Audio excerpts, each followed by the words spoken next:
Tu es le meilleur des pères, c'est ce que tu es, ce que tu es, ce que tu es, oh. Je suis aimé de toi.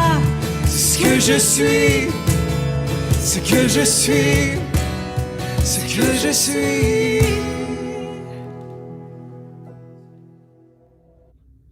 Bonsoir à tous, j'espère que vous allez bien ce mercredi soir. Bienvenue à la capsule avec Pasteur Kev et ben dis donc. Alors on discute de sujets d'actualité et de toutes sortes de sujets que j'ai à cœur aussi en même temps. Et n'hésitez pas si vous avez des sujets dans lesquels vous voudriez que je parle, n'hésitez pas à m'en faire une mention en message privé. Je pourrais regarder, voir les sujets que vous voulez que je partage avec vous, qu'on puisse avoir des discussions et peut-être des questionnements en se disant, eh ben dis donc, je suis pas sûr et ben dis donc, j'aimerais comprendre telle facette des choses par rapport à la parole de Dieu. Alors n'hésitez pas. Mais en ce moment, nous sommes à la 4e capsule d'une série de 7 sur les affirmations que Jésus a par rapport au questionnement des pharisiens qui dit « Je suis ». Alors, premièrement, nous avons eu le pain de vie, « Je suis le pain de vie ». Le deuxième, « Je suis la lumière du monde ». Troisième, la semaine passée, nous avons eu « Je suis la porte des brebis ». Et alors, cette semaine, Jésus parle « Je suis le bon berger ». Il y a beaucoup de choses là-dedans qu'il faut comprendre. Jésus, c'est le principal pasteur. Jésus, c'est le pasteur principal de l'Église, son épouse. Et nous faisons partie de son épouse. Et si nous allons lire ensemble dans Jean 10, verset 11. Alors, Jean 10, verset 11, pendant que vous vous installez pour la lecture.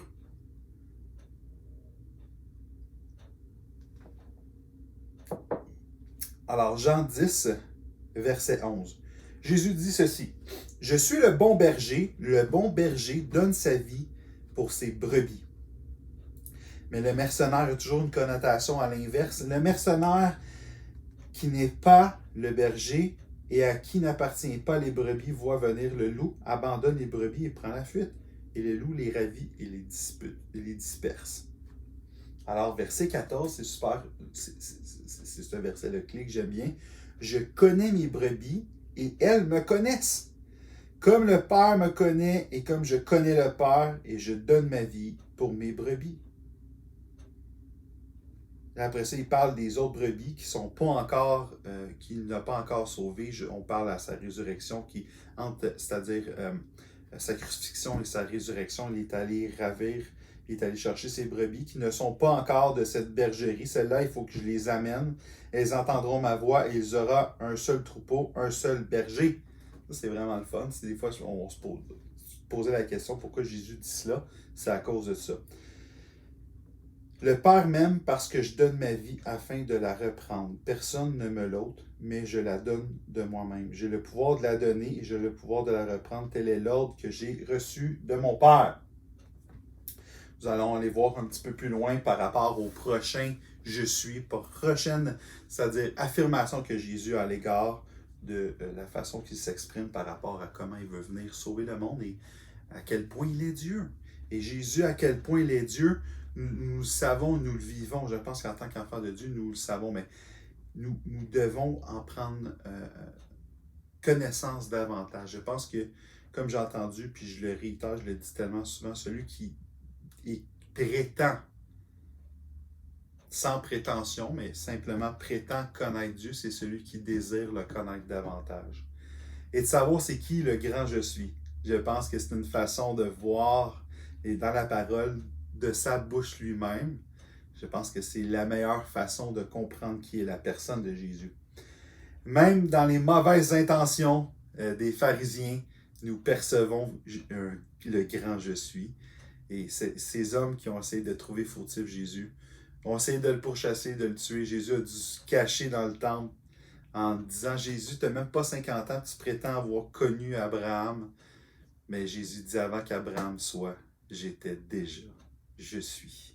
Alors, Jésus est vraiment le bon berger. Et vous savez, quand on associe les ministères dans la Bible, le pasteur fait partie d'un des ministères et souvent, on associe le berger au pastorat et le pastorat est souvent, disons, appointé à une personne ou à quelques personnes dans une église, dans un rassemblement chrétien, dans un endroit où est-ce qu'il y a plein de chrétiens, on voit que c'est seulement certaines personnes. Mais j'aimerais te parler ce soir non seulement, pas seulement du mandat de ce qu'est un pasteur, mais simplement te dire à quel point nous avons tous un travail de pastorat à faire dans nos vies chrétiennes au sein de notre communauté.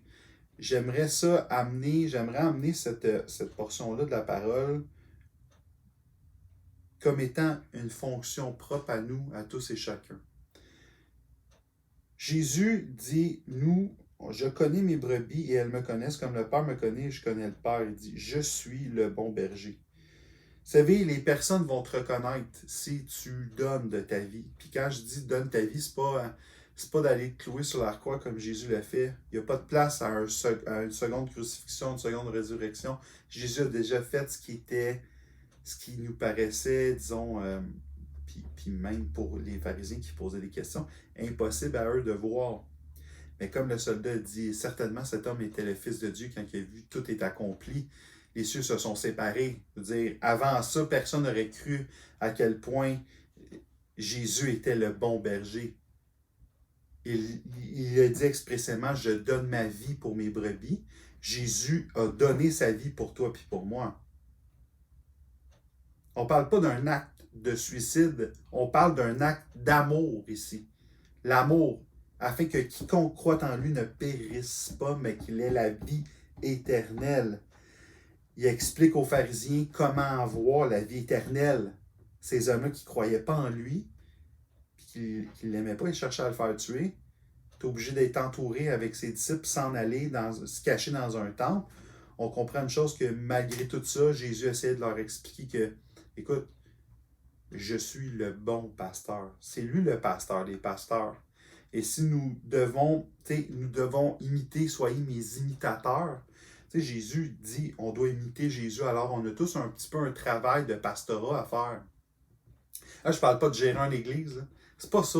La vraie façon d'être un pasteur, c'est donner de notre temps, de notre argent, de donner ce que Dieu veut que tu fasses, ou des actions pour être capable de faire avancer son peuple, de faire grandir son royaume et d'amener davantage des brebis au ciel. Je pense que c'est ça. On a une action d'évangélisation par rapport à cela. Puis je ne te parle pas d'aller dans les rues. Puis non, je pense que Dieu peut t'outiller, Dieu peut te donner des façons, Dieu peut vraiment te donner par instinct des choses à faire pour que tu puisses faire grandir son royaume. Jésus, c'est le bon berger. La job du pasteur, c'est pas juste au pasteur. Je pense que c'est à l'ensemble de l'Église de former une communauté et de comprendre qu'est-ce que Jésus a fait par amour. Et cet amour-là qui nous a été donné, tout ce qu'on a le goût de faire maintenant, c'est de la déverser. C'est de déverser dans la vie des autres pour qu'eux aussi puissent le faire, comme donner au suivant, par exemple. C'est un acte, je pense que ça fait partie. Nous pouvons le donner avec un amour humain, certainement. Il y a des gens qui font déjà ça et qui ne sont pas chrétiens. Et je pense que c'est un geste qui est louable tout de même. Par contre, ça n'amène pas le salut. Les choses qui amènent le salut, ce n'est pas le pain physique, c'est le pain spirituel. La chose qui amène la vraie vie, c'est pas en allumant la lumière en arrière, ici dans le bureau, c'est en amenant la lumière de Christ. Ce n'est pas en démontrant, en disant « Regarde la belle rue, une belle maison que tu peux avoir, regarde la belle porte de la maison ». Non, c'est de démontrer la porte, la personne de Jésus, l'adresse qui peut t'emmener le salut, l'adresse qui peut emmener le salut autour de toi. N'est-ce pas la réelle façon d'amener l'Évangile autour de nous et de démontrer, parce que Jésus essaie de démontrer qu'il est Dieu. Jean essaie de démontrer, l'Évangile de Jean au complet est en train de... Ce que Jean essaie de montrer, c'est que les pharisiens, les scribes ont eu tort de crucifier Jésus parce qu'il était le réel Messie, celui qui l'attendait depuis tant de temps pour venir les sauver. Mais dans la façon que Jésus a fait les choses, je pense que ce qui est le fun, et sans tomber dans d'autres sujets, c'est que la foi vient prendre toute son ampleur. C'est qu'il faut comprendre, il faut être son enfant pour comprendre ces choses-là, les métaphores, comprendre ce que Jésus a voulu dire. Ces brebis vont entendre sa voix et ils vont le suivre. Si Jésus serait venu comme il prétendait que le Messie, qu'ils attendent encore d'ailleurs, allait venir, personne n'aurait eu le choix d'avoir la foi. C'est-à-dire, tout le monde aurait cru en Dieu, puis ça serait arrêté là, puis c'est tout. Mais Dieu, je pense que la meilleure chose que Dieu a donnée à l'homme, c'est le choix. Le choix de croire en lui ou non. Ces hommes-là, à la base, étaient non-croyants, n'étaient pas ses brebis. Et expliquer un petit peu à eux aussi qu'est-ce que le plan de l'ennemi, qui était le voleur qui vient pour dérober, égorger et détruire. Mais Jésus n'est pas venu faire ça. Il leur dit, je suis venu afin que les brebis aient la vie et qu'elles soient dans l'abondance.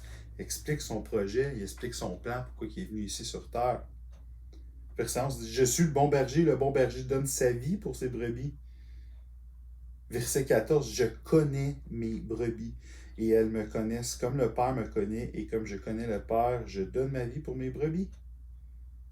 Je donne ma vie pour mes brebis. Chose qui s'est concrétisée peu de temps après, où est-ce que Jésus, après ça, s'en va à Béthanie pour la résurrection de Lazare et tout ça. Il fait plein de choses pour démontrer qu'il est le Fils de Dieu, qu'il est le bon berger. Vous savez, il s'est passé plein d'exploits. Jésus, puis encore là, Jean essaie de démontrer parmi tous les miracles que Jésus aussi a fait durant son pèlerinage sur terre, que les Juifs se sont trompés. On le sait qu'aujourd'hui, c'est pas trompé, mais une affaire qui est sûre, c'est que c'est le bon pasteur. C'est lui le pasteur des pasteurs. S'il y a une façon d'être un pasteur, c'est bien Jésus qui l'a montré en donnant sa vie. Aujourd'hui, quand on regarde ça, puis on essaie d'imiter Jésus, c'est pas d'aller sur une croix que Jésus nous demande, c'est d'être un sacrifice vivant pour lui, la lumière du monde, le pain que les gens ont besoin, c'est d'être capable de tendre la main puis de le donner. Vous savez, comme dans Ésaïe 58, si nous allons ensemble dans Ésaïe 58, juste ici, voilà. Il parle le vrai jeûne, la façon qu'on devrait se comporter en jeûne, mais là, c'est pas le contexte, mais on devrait, je pense, associer cela comme comment donner sa vie pour les autres, comment démontrer l'amour de Christ envers les autres. Ça dit ici, il dit, voici la façon, le jeûne que je prends plaisir. Mais ça, on ne parle pas expressément de jeûne, mais je te parle de la façon que tu veux te comporter en tant qu'enfant de Dieu, comme brebis. Ça serait ici. Une façon de faire vraiment excellente. Verset 6, 58, verset 6. Détache les chaînes de la méchanceté, dénoue les liens de la servitude, renvoie libre les opprimés, et que l'on rompe toute espèce de joug. Partage ton pain avec celui qui a faim. Fais entrer dans ta maison les malheureux sans asile. Si tu vois un homme nu, couvre-le et ne te détourne pas de ton semblable. Alors ta lumière poindra comme l'aurore et ta guérison germera promptement. Ta justice marchera devant toi et la gloire de l'Éternel t'accompagnera. Alors tu appelleras et l'Éternel répondra. Tu crieras et il dira, me voici si tu éloignes toute espèce de joug. Alors, voilà. Je pense qu'il y a une façon, il y a une clé particulière là-dedans pour être capable d'amener vraiment notre vie au standard où est-ce que Jésus s'attend à ce qu'on fasse. Je le réitère, Jésus ne nous demande pas de donner sa vie, mais il y a une façon, nous, en tant qu'enfants de Dieu, de donner notre vie au bien, au service de Dieu, comme étant un sacrifice vivant. Quand je dis un sacrifice vivant, c'est d'être au diapason de Dieu, au niveau où est-ce que Dieu veut qu'on soit pour faire ce que lui nous demande pour faire grandir son royaume. Je pense que c'est une façon d'être le bon berger en tant qu'enfant de Dieu. Certes, ça n'enlève rien au travail de pastorat. Il y a le travail de pastorat dans l'Église, mais le travail de pastorat, je pense, en tant qu'enfant de Dieu, en tant que brebis, c'est pas juste d'être... on a l'image d'une brebis comme docile, qui fait rien, qui bouge pas. Je pense que la principale qualité d'une brebis, c'est d'être enseignable, de se laisser corriger aussi par Dieu. Vous savez, quand David dit « ta houlette et ton bâton me rassurent », c'est que, vous savez, quand une brebis n'écoute pas, donner des petites tapes sur les... aller jusqu'à même casser les pattes pour la prendre puis la ramener sur le droit chemin. Ça paraît un peu violent, certes, mais Jésus, je pense qu'il essaie de nous montrer aussi au travers de la métaphore, au travers de l'exemple par rapport aux bergers et brebis qu'il essaie de nous donner, c'est qu'il faut être aussi une brebis enseignable. Il faut être capable de... Puis comme les Juifs, malheureusement, étaient sous la loi de Moïse, étaient très fermés à la grâce que Jésus venait leur donner. Étaient très fermés à ce que le plan de sauver le monde, c'était lui le Messie, ils étaient très fermés à cela. Ils avaient une idée préconçue de Dieu. Ils avaient une idée préconçue du Messie. Et je pense que c'est là qu'il faut aussi des fois, en tant que brebis, laisser nos idées préconçues et faire place à la parole de Dieu, rester christocentrique aux paroles de Jésus. Les paroles de Jésus restent. Les paroles de Jésus, toute chose, il y a plein de choses qui peuvent tomber. La maison à côté d'ici peut tomber. Une tornade peut passer. Un ouragan peut passer. Hein? Vous savez, partout, on le voit dans les pays sud-américains, au Japon, ou des endroits où est-ce qu'il y a des tsunamis, des ouragans. Tout peut passer, mais une affaire qui est sûre de rester, c'est la parole de Dieu. Jésus reste le bon berger, puis nous devons être enseignables. Nous savons que la porte qui est la personne de Jésus, qui est étroite, certes, comme nous disions la semaine passée, cette porte-là reste quand même la porte dans laquelle nous devons passer. Quoi qu'il va arriver, cette porte-là va rester. Ça, c'est important de le voir. Jésus qui est le bon berger prend soin. Il faut avoir cette qualité-là de dire que comme Jésus nous voit avec avec tout son amour, nous sommes vraiment désirés de lui. Et quand Jésus dit, vous allez aimer votre prochain comme nous-mêmes, il faut être capable de donner, pas de notre vie physique, mais de donner pour les autres. Il faut aimer les autres comme nous-mêmes. Il faut apprendre aussi à s'aimer là-dedans. Un autre sujet, certes, mais c'est quelque chose qu'on doit apprendre à faire. Et peut-être que tu n'as pas été habitué à t'aimer. Et je ne parle pas de te mettre en avant-plan puis d'oublier les autres.